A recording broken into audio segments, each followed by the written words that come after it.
Hi, I'm Doug Young, and this is a demo of how to use the quick swipe feature in Logic for solo guitar.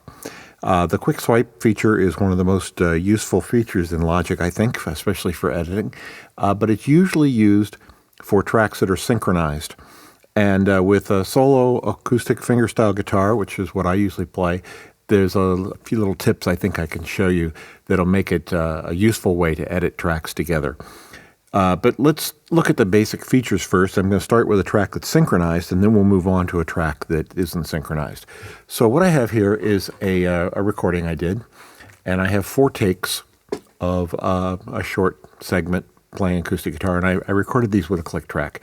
So just looking at the waveform so we can see that they all line up. Now these tracks were recorded one at a time over the same track. Every time you record, Logic puts a new recording into a take folder, which is what I just expanded. Each one of these things is takes. So my first take is here at the bottom. It's currently highlighted in blue, and the second take, third take, fourth take, and so on. So the first thing we should do is probably just listen to, I'm going to listen to the first take because I actually thought I did okay on the very first take. Let's listen to it and see how it sounds.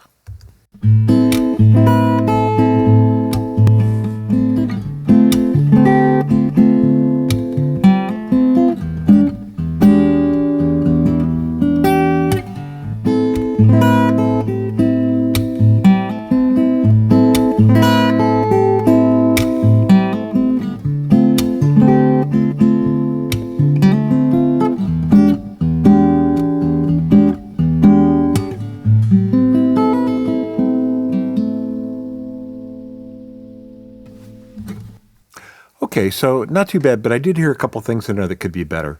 In particular, there's a section right here where I sort of lost the beat, I think. So what we can do with quick swipe editing is simply sweep out an area of a different track, and I'll try to select that section I didn't like, and let's see how that works. If this works correctly, we should hear the blue track, the first track, up until the point where I selected the second track, second take, and it'll switch to the second take, and then it'll switch back to the first when this is over.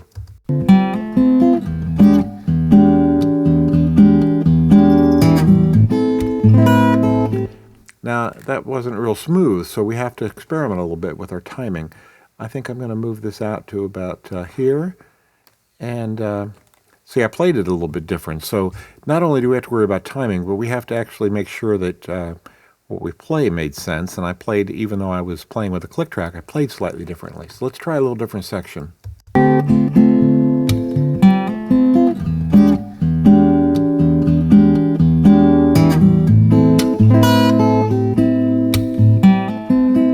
Okay, I think that works. And that was a little better performance of that particular section. Let's see what else we've got. There was another spot over here.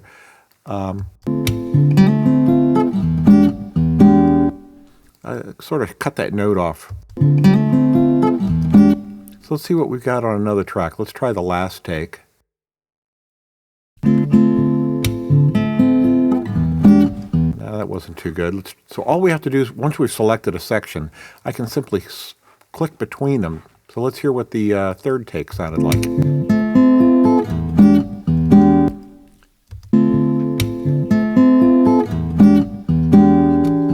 It works.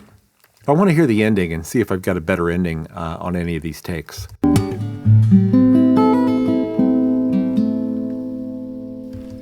This one looks quite different. This is my third take. Let's see what I did there.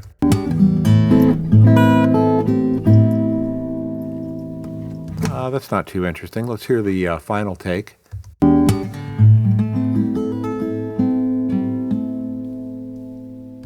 I like that, except that the volume is a little bit different. We could fix that, but let's listen to the second take again. Maybe line that up a little bit differently.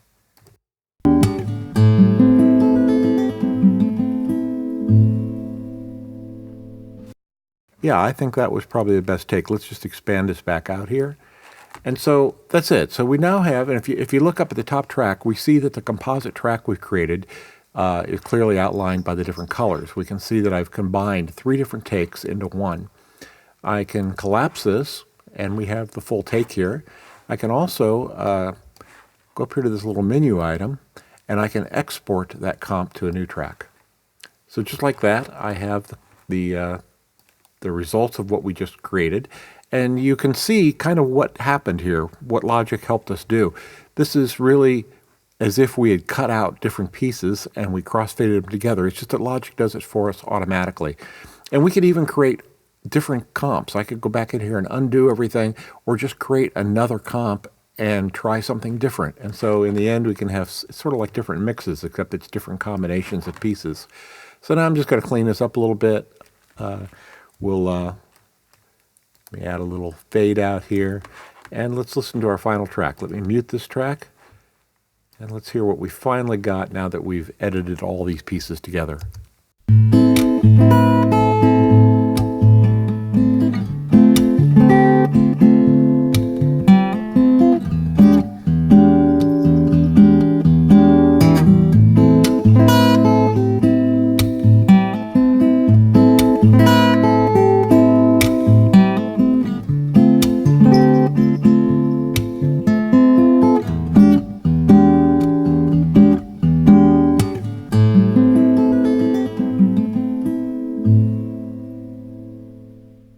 Okay, I think that'll do.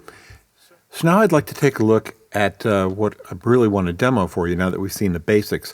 And that's how we can use the same feature for fingerstyle solo guitar, which is not recorded with a click track, so that the waveforms are not in sync like they just were in the example I just went through.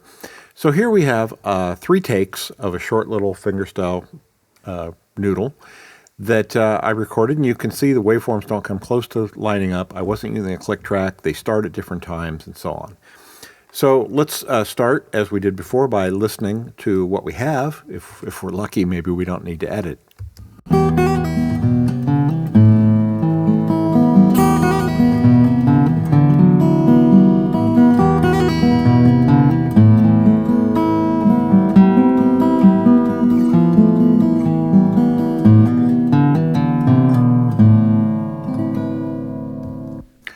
Okay, not bad, but there was a section there where I played something I didn't mean to play. And that was right about in here. Right there, just sort of lost my thought, and I know that I meant to play something else. So the first thing we need to do to try to edit this together is to basically try to line these tracks up a little better. They're totally out of line. This track had a false take right here. I'm going to go past the false take. We're going to try to just trim off the beginning here of each of these. And then I'm going to move them around until they sort of line up.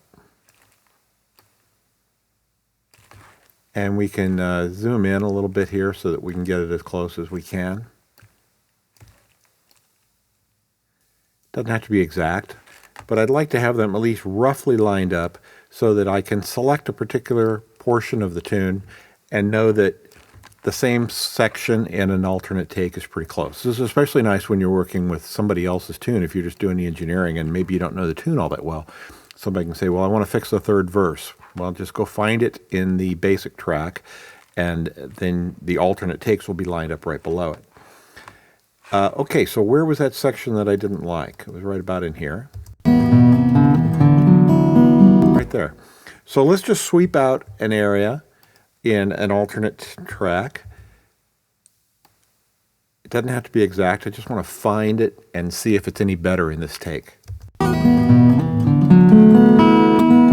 Yeah, that's what I meant to play. Let's listen to the first take. I think this take was probably better, second take.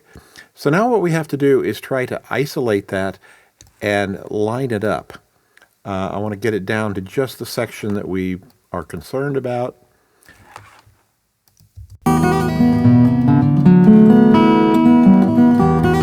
Okay, so that's basically the idea, except that, as you can hear, the tracks don't line up. So what are we going to do about that? Well, what we can do is come in here and use the feature that Logic has to slice the comp. So I'm basically going to make a cut. And I'm going to move these sections that I don't care about out of the way. And now I'm left with this piece right here. And I can still, everything's non-destructive. I can still move things around and do whatever I like here. And so now what we've got to do is try to line these tracks up just a little bit better than they were.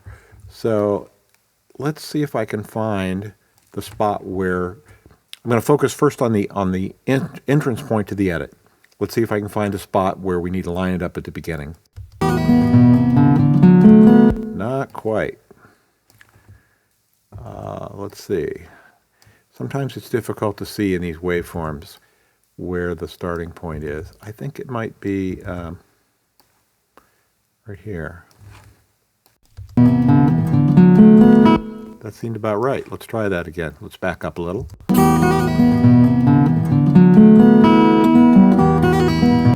Now, we actually got lucky here that the exit point lined up. My timing was close enough that when we got the exit point right, the timing, the exit point was also correct. But we can adjust this a little bit. And if we need to, we can even slice the original track now. Move this out of the way so we can see it better. And I might be able to, I might want to move this just a little bit, just to get the attack of these notes right at the right spot. So I can move whichever track I need to move in order to line them up. Usually I work from the beginning to the end because you don't want to have to go back and reshuffle a whole bunch of tracks. But if I move one and then the next one and the next one, it all works out. Let's see how this sounds. Now, see, I've got a little bit of a glitch there at the exit. Let's try that again. Let's move that right about there. Let's try that. Sometimes you have to back up, get a little bit of a running start to actually hear something.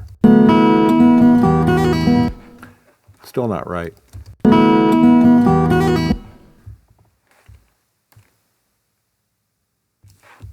I think we've got a little bit of an extra note in there.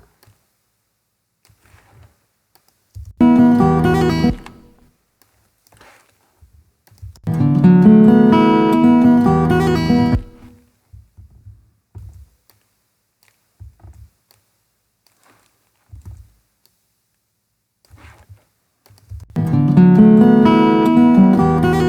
we go. That sounds right.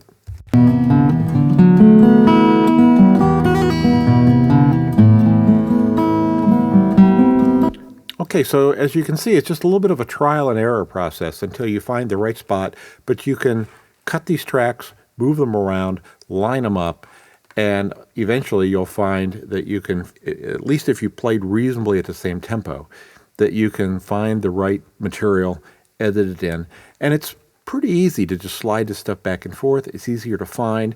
There's lots of different ways to edit, but I find it's a pretty effective process.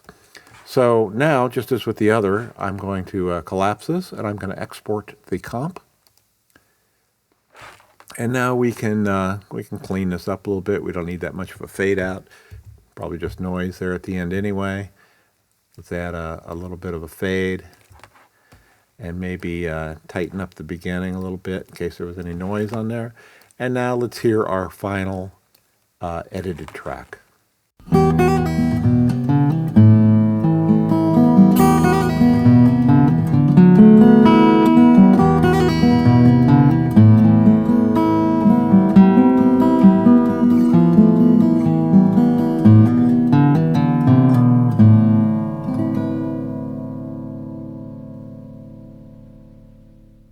So that was just a quick look at one way of working. There's lots of different ways to edit.